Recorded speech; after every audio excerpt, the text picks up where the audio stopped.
விண்வெளி பற்றியும் விண்வெளியில் இருக்கிற லட்சக்கணக்கான நட்சத்திரங்களை பற்றியும் அதை சுற்றி வளம் வர்ற கிரகத்தை பற்றியும் கிரகத்தை சுற்றுற நிலவுல பற்றியும் பேசிக்கிட்டு இருக்கிற அந்த சமயத்தில் நம்ம வீடான பூமியை பற்றி தெரிஞ்சுக்கிறதுல ஒரு தனி சந்தோஷம்தான்.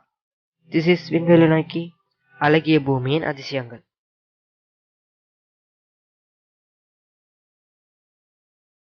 இந்த சூரிய குடும்பத்தில் இருக்கிற கிரகங்களுக்கு எல்லாம் ரோமானிய மற்றும் கிரேக்க கடவுளின் பெயர்களை தான் வச்சிருக்காங்க. இதில் நம்ம பூமி மட்டும் விதிவிலக்குன்னு தான் சொல்லி ஆகணும். இந்த எர்த்துன்னு சொல்லப்படுற வார்த்தையோட அர்த்தம் என்னன்னா கிரவுண்டு, அதாவது நிலம். அதுதான் இந்த எர்த்தோட மீனிங். ஆனால் இந்த எர்த்துன்னு சொல்கிற வார்த்தையை யாரு கொடுத்தாங்கன்னு இன்னும் கிளியராக தெரியலை. இந்த சூரிய குடும்பத்திலேயே ரோமானிய கிரேக்க கடவுளின் பெயர் கொடுக்கப்படாத ஒரே கிரகம் நம்ம பூமி தான். என்னதான் எர்த் கிரவுண்டுன்னு சொல்லியிருந்தாலும் இதோட நிலப்பரப்பு வெறும் 29% தான். மீதி 71% முழுக்க தண்ணீரால தான் நிரம்பி இருக்கு. ஆனால் இது பல மில்லியன் வருஷத்துக்கு முன்னாடி 30% நிலங்களாலும் 70% நீராலும் நிரம்பப்பட்டிருந்துச்சு.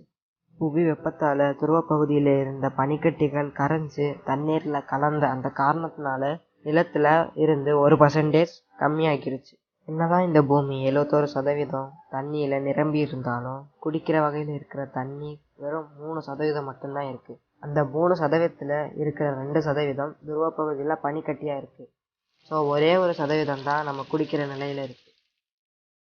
ஸோ மழை காலத்தில் பெய்கிற மழை நீரை நிலத்தடியில் சேகரித்து நிலத்தடி நீர்மட்டத்தோட அளவை அதிகப்படுத்தி அதை நம்ம தண்ணீர் தட்டுப்பாடு ஏற்படும் போது யூஸ் பண்ணிக்கலாம். நம்ம பூமியில் முக்கால்வாசி கடல் நீர் தான் இருக்குது. ஸோ இந்த கடல் நீரில் இருக்கிற உப்பு எல்லாம் தனியாக பிரித்து எடுத்து அது நம்ம பூமியை முழுக்க தூளாக தூங்கினா அது நம்ம தரை மட்டத்தில் இருந்து 500 மீட்டர் வரை உயரம் இருக்குமா. விண்வெளியில் இருக்கிற ஏதோ ஒரு கிரகத்தில் உயிர்கள் இருக்குதான்னு தேடுறோம்.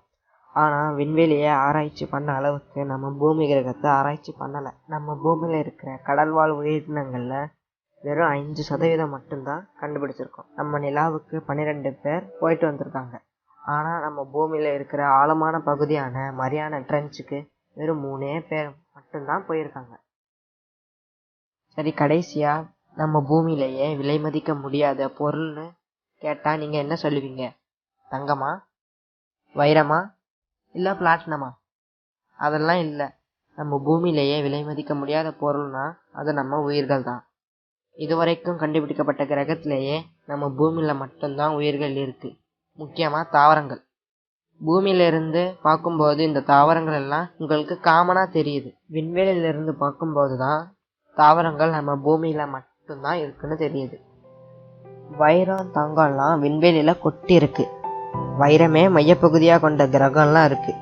அதெல்லாம் கொண்டு வந்து நம்ம பூமியில் விற்றா பூமியில் இருக்கிற வைரத்துக்கு மதிப்பே இல்லாமல் போயிருக்கும். கூறு 10 ரூபான்னு சொல்லி விற்கலாம். எல்லாமே நம்ம பார்க்குற பார்வையில் தான் இருக்குது. நம்ம பூமியில் இருந்து பார்க்கும்போது மரங்கள் பெருசாக தெரியலைன்னாலும் மரங்கள் நம்ம பொக்கிஷம். நம்மளால் நம்ம பூமியை பாதுகாக்க முடியலை. நம்ம பூமியை அழிச்சிக்கிட்டே வர்றோம். அதிகப்படியான பிளாஸ்டிக் பொல்யூஷன், குளோபல் வார்மிங் காரணத்தால் நம்ம பூமி சூடாகிக்கிட்டே வருது. நம்மள இருக்கிற நிறைய பேருக்கு தெரியாது, நம்ம பூமியில் இதுவரைக்கும் மாஸ் எக்ஸ்டென்ஷன்னு சொல்கிற 5 மிகப்பெரிய பேரழிவுகள் நடந்திருக்கு. இப்போதைக்கு நம்ம கரண்ட்டாக 6வது மிகப்பெரிய பேரழிவில் இருக்கோம். இதுக்கு நம்ம விஞ்ஞானிகள் வச்ச பேர் ஹோலோசின் எக்ஸ்டென்ஷன். இது உருவாக்குனது வேற யாரும் இல்லை, மனிதர்களாகிய நாம தான். இப்படியே தொடர்ந்து போய்கிட்டு இருந்துச்சுன்னா 6வது மிகப்பெரிய பேரழிவு ரொம்பவே சீக்கிரமாக வரும். அது வரைக்குமாவது நம்ம பூமியை கொஞ்சம் பாதுகாப்போமே. திஸ் இஸ் விண்வெளி நோக்கி. அடுத்த சுவாரஸ்யமான வீடியோவில் சந்திப்போம்.